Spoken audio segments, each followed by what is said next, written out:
Hi there, this is Ubaidullah, and this video is about chapter number 5, The Snake and the Mirror. This is the third video. If you haven't watched part 1 and part 2, I recommend you to go back and watch those videos first so that you can have better understanding of the whole chapter. So let's get started.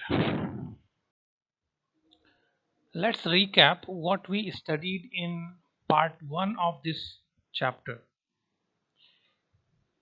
We saw that the story is about a doctor who is telling a story of how he got rid of a snake. The doctor is single, he is not married, and he lives alone. He has his meal outside his home, he goes to some restaurant. The room where he lives is a small room. He lives, it is not her own, it is rented room, and there are two windows in the room. We also saw that there are a lot of noise of the rats when the poet entered into the room. So this room is full of rats, and these rats are making noise. They keep moving from one end to the other. We also saw that the house was not electrified. There was no electricity uh, provision in the room. So when the doctor gets into the room, he used the lamp, kerosene lamp, to you know to to see things. We also saw that there is a large mirror in the room, and the doctor who has just started his practice is sitting in front and admiring himself. Uh, he is looking at the mirror, and he is thinking that how beautiful I am and how should I look. So this was the text we worked on in the very first video of this chapter. Let's move on to the recapitulation of the second video. The second video that dealt with the point number 5 to point number 9 says doctor thinks that he should look more handsome as he is yet to marry. उसको अभी भी शादी करना है, वो अभी भी कुंवारे ही हैं, तो वो चाहते हैं कि वो और खूबसूरत दिखें, और वो ये भी चाहते हैं कि वो शादी करें तो एक खूबसूरत औरत से करें, एक अमीर औरत से करें, और वो अमीर औरत डॉक्टर भी होनी चाहिए. उन्होंने ये भी कहा है कि वो मोटी होनी चाहिए, जिसको मैंने यहाँ मेंशन नहीं किया. Suddenly he hears a sound, doctor hears a sound, and a snake appears on his shoulder. कि उसके शोल्डर पर अचानक एक सांप आ जाता है. He has no time to react now. अभी उनके पास कोई टाइम नहीं बचा है कि वो रिएक्ट करें. वो अभी हिल नहीं सकते, वो कभी भाग नहीं सकते ना, वो चिल्ला नहीं सकते. He holds his breath. सांस तक रोका हुआ है उन्होंने, वो अभी कुछ कर नहीं सकते क्योंकि सांप उनके ऊपर ही आ गया है. आगे है, doctor remembers God and praise. Doctor खुदा को याद करता है ऐसे मौके पर और दुआ करता है. वो ये भी सोचता है कि कोई मेडिसिन है घर में कि नहीं है. अगर ये सांप मुझे किसी सूरत में काट लेता है तो मैं क्या करूँगा. और वो देखता है कि रूम में उसके पास कोई दवा नहीं है कि वो अगर सांप काट ले तो वो उसको यूज़ करके अपना इलाज कर सके. लेकिन पॉइंट नंबर 9 कहता है कि अचानक ही सांप जो है वो पलट जाता है. वो एक तरफ अपना मुंह मोड़ता है, और जब वो मुंह मोड़ता है तो वो शीशे में अपने आप को देख लेता है. शीशे में उसका अपना आप उसको नज़र आ रहा है. वो अपने आप को जब देखता है शीशे में तो शीशे की तरफ बढ़ने लगता है. यहाँ तक हमने पढ़ा है, पॉइंट नंबर 9 तक. आगे देखते हैं स्टोरी में क्या होता है. Point number 10 says, I did not know. I means the doctor said he did not know anything for certain. What sex was this snake? Was it male or female? कि सांप कैसा सांप था वो असल में मेल था कि फीमेल था, है ना. The doctor says that he did not know anything about that snake. I will never know, और मुझे कभी ये पता भी नहीं चल पाएगा. For the snake unbounded itself from my arm and slowly slithered into my lap. धीरे से क्या हुआ, सांप जो था वो मेरे ऊपर जो लिपटा हुआ था उसने अपने आप को मेरे ऊपर से हटाना शुरू किया. Itself from my arm and slowly slithered into my lap. वो मेरी गोद में चला गया धीरे से, मेरे कंधे से मेरे बाजू से उतर के वो मेरे पैरों पर गया फ्रॉम देयर, और वहां से it crept on to the table, वहां से वो मूव करता हुआ टेबल पर चला गया। ये याद रखिए कि टेबल पर एक बड़ा सा शीशा है, आईना है, जिसको देख रहा है पोएट, राइटर, जो डॉक्टर है वो भी, और जो स्नेक है वो भी उसको देख रहा है। Now that snake crapped on to the table and move towards the mirror, वो मिरर जो की तरफ सांप चला जाता है। Perhaps it wanted to enjoy its reflection at close quarter. Close quarter means at a close range. तो जो सांप है वो करीब से जाकर देखना चाहता है कि वो कैसा दिख रहा है, वो अपने ही रिफ्लेक्शन को, अपने ही आप को इन देख कर इंजॉय करना चाहता है, ठीक उसी तरह जिस तरह से डॉक्टर कर रहा था। Now the snake is moving towards the table, but the table is close to the doctor, so doctor cannot afford to lose his concentration, cannot be any careless, because the snake is still close enough to strike. Here, the doctor says, I was no mere image cut in granite. You in Indian English you will call it granite, but Americans and Britishers call it granite. So doctor says कि मैं सिर्फ एक पत्थर नहीं था, I was suddenly a man of flash and blood. मैं जैसे ही मैंने सांप को दूर जाते हुए देखा, अचानक ही वो सारी जो जान थी मेरे अंदर वापस आ गई, और मैं वैसे ही गोश्त पूछ का जो इंसान था वैसे ही बन गया, स्टिल होल्डिंग माई ब्रेथ। अभी भी मैंने अपनी सांस वैसे ही रोक रखी थी, मेरे हिलने डुलने के अंदाज से सांप को कुछ हरकत महसूस न हो, मैं वैसे ही मूवमेंट कर रहा था। Still holding my breath, I got up, मैं चेयर से खड़ा हो गया। I quietly went out through the door in to the veranda, दरवाजे से मैं वरांडे में गया, बहुत ही धीरे धीरे, ध्यान रखे कि सांप मेरे जाने को, मेरे हिलने डुलने को नोटिस न कर ले। From there I left in to the yard and run from all I was worth. वहां से जब मैं वरांडे में पहुंचा तो मैं वहां से छलांग मारता हुआ, जल्दी से दौड़ता हुआ यार्ड तक गया, और मैं दौड़ा इतनी तेज जितना मुझे लगता था कि मैं, मेरी कीमत है, मैं मतलब अपनी जान को अहमियत देते हुए मैं भागा वहां से, जितना भी तेज मैं भाग सकता था। तो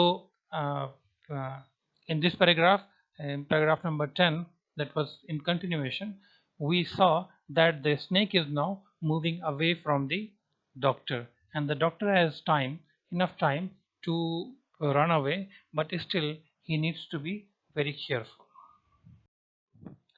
Phew! Each of us heaved a sigh of relief. Somebody asked, Doctor, is your wife very fat? Phew is used when someone is relieved from, uh, you know, uh, some kind of uh, situation where you experience tension, है ना?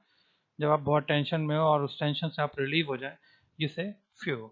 Each of us heaved a sigh of relief, हम सब ने एक सुकून का सांस लिया। somebody asked, और जब वो टेंशन रिलीज हुआ तो लोगों को थोड़ा सा और मजाक सूझा। लोगों ने पूछा, doctor is your wife very fat, क्या तुम्हारी बीवी जो है बहुत मोटी है? No, the doctor said, God willed otherwise, खुदा ने कुछ और ही सोचा, है ना? अदरवाइज मतलब जो मैंने सोचा था उसकी अपोजिट गॉड ने सोचा। विल मतलब गॉड की जो ख्वाहिश थी वो दूसरी थी। My life companion is a thin Reedy person with the gift of a sprinter. मेरी वाइफ जो है वो एक दुबली पतली, स्किनी मतलब जो बहुत ही ज़्यादा दुबला होता है उसको स्किनी कहा जाता है।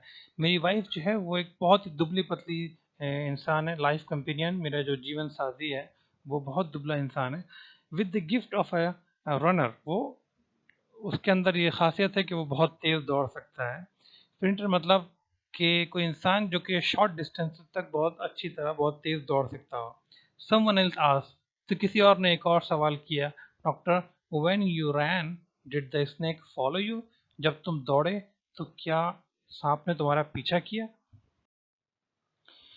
The doctor replied in response that he ran and ran till he reached his friend's house, so he did not look back whether the snake is, following him or not. He just ran. जब उनसे पूछा गया doctor से कि सांप ने पीछा किया कि नहीं किया, तो उसने कहा कि आई रैन एंड रैन, मैं दौड़ा और दौड़ता ही चला गया till I reached a friends house, जब तक मैं अपने फ्रेंड के घर नहीं पहुंच गया। इमीडिएटली, फौरन ही, I smeared oil all over myself, क्योंकि मेरे ऊपर सांप चढ़ गया था तो मैंने अपने ऊपर तेल मला कुछ जगहों पे, एंड टुक अ बाथ। ये नहाने के लिए टुक अ बाथ जो एक्सप्रेशन है वो यूज़ होता है, टेक बाथ नहीं होता है, टेक अ बाथ होता है। तो ये याद रखिएगा। तो I spread on my body some kind of oil and then I took a bath, फिर मैं नहाया, and then I change into fresh cloth, फिर मैंने नए कपड़े, जो दूसरे कपड़े थे वो पहन लिए, नए नहीं, जो दूसरे कपड़े थे वो पहन लिए। The next morning at about 8:30 I took my friend and one or two others to my room to move my things from there. दूसरी मॉर्निंग, जब दूसरी सुबह हुई, रात का वक्त था जब सांप आया था, सुबह में करीब 8:30 बजे मैं अपने दोस्तों को लेकर और कुछ एक और लोगों को लेकर अपने रूम गया, ताकि मैं वहां से अपनी चीज़ों को हटा सकूं, because doctor was afraid that the rats are not going to leave the room. Okay, and if rats are there, the snake will keep coming. So to there was only one option, that he should leave the place. Uh, he should have some other place to live where there are no rats. But when the doctor reached at his place, he found that he had very little to carry, मतलब जो सामान लेने गए थे उसमें से बहुत ही कम सामान है जो कि लेके जाना है। क्या क्या सामान था? उन्होंने बोला था कि उनके पास कुछ कपड़े हैं, कोई एक बैग है उसके अंदर कुछ कपड़े हैं, कमरे में हमको शीशा दिखता है ना, उनका बेड है जो कि उनको खींचना है, कुछ चीज़ें इस तरह की हमको, जब हम रेंट का रूम लेते हैं तो कुछ चीज़ें हमको इस तरह की मिलती भी हैं ऑलरेडी जो रूम में हो। तो डॉक्टर कहते हैं कि बहुत कम चीज़ें थी जो बची थी मेरे पास हमें ले जाने के लिए। क्या हुआ था? Some thief had removed most of my things. एक कोई चोर आया था, जो रात में दरवाज़ा खुला देखा होगा उसने, और उसने सारी चीज़ें मेरी चुरा ली थी, बल्कि मोस्ट ऑफ माई थिंग्स, ज़्यादातर मेरी चीज़ें उसने ले ली थी। The room had been cleaned out. Room एक तरह से लग रहा था कि साफ कर दिया गया है, बट नॉट रियली, लेकिन पूरी तरह से नहीं। The thief had left behind one thing as a final insult. अभी तक जब मैं आईने में अपने आप को देख रहा था तो सांप ने मेरी इंसल्ट की थी, फिर मुझे दौड़ के भाग के जाना पड़ा था। वो इंसल्ट मेरे लिए बहुत बड़ी इंसल्ट थी, लेकिन अब ये जो चोरी हुई ये मेरे लिए एक इंसल्ट थी, लेकिन उसके ऊपर से उसने वहाँ पर एक चीज़ छोड़ दी थी मेरी फाइनल इंसल्ट के लिए, मतलब ताबूत में आखिरी कील ठोकने के लिए उसने एक चीज़ छोड़ दी थी, वो मेरी ही चीज़ थी, अपनी चीज़ नहीं छोड़ी थी उसने, मेरी ही एक चीज़ छोड़ दी थी। क्या चीज़ थी? What was that? And the doctor replied to that question, my vest. मेरी मेरी जो वेस्ट थी, द डर्टी वन, जो कि गंदी वाली थी, वो छोड़ गया था वो। The fellow had such a sense of cleanliness. कितना साफ सुथरा चोर था वो, कि वो मेरी गंदी वाली बनियान जो था, गंदी वाली जो वेस्ट था वो छोड़ गया था। The rascal could have taken it, ले जाता ये भी, and used it after washing it with soap and water. पानी से, साबुन से धुलने के बाद यूज कर लेता, क्या चला जाता उसका। मेरी बेइज्जती करने के लिए वो एक बनियान, मेरी एक वेस्ट छोड़ के चला गया जो गंदी वाली थी, है ना, अपने आप को बहुत साफ सुथरा दिखाना चाहता है वो। तो वो डॉक्टर जो है मजाकिया अंदाज में गुस्सा दिखा रहा है। फिर उससे एक और सवाल पूछा जाता है, did you see the snake the next day? जब दोबारा वहां गए सामान लेने के लिए तो वहां सांप दिखा था। Doctor laughed and said, I have never seen it since. उसके बाद से कभी वो देखने को नहीं मिला। It was a snake which was taken with its own beauty. ये एक ऐसा सांप था जो कि अपनी ही ब्यूटी के जाल में फंस गया था। तो जो डॉक्टर ने सांप के बारे में कही है, same goes for him as well, because अभी वो जब यहाँ रूम में आया है सुबह में वापस, तो वो देख रहा है कि कोई भी चीज़ उसके पास उसकी जो थी वो बची नहीं है, लेकिन यही वो डॉक्टर था जो कि अपनी खूबसूरती को बैठकर एडमायर कर रहा था कि मैं कितना खूबसूरत हूँ, और अपने बारे में सोच रहा था कि मुझे और खूबसूरत दिखना चाहिए, मुझे और हैंडसम दिखना चाहिए। और आखिर में उसका अंजाम क्या हुआ कि उसके कुछ कीमती, उसकी कुछ ज़रूरत की चीज़ें थी, उसका जो सामान था, जो बिलोंगिंग्स थी, वो सब चोरी हो गई। तो उसके लिए भी सेम चीज़ जाती है। तो आज के लिए स्टूडेंट्स इन दिस वीडियो इतना ही। In the next video we are going to work on the oral comprehension check, the different जो question answers हैं, and grammar as well. I hope you liked the video. Thank you very much everyone for watching. See you soon.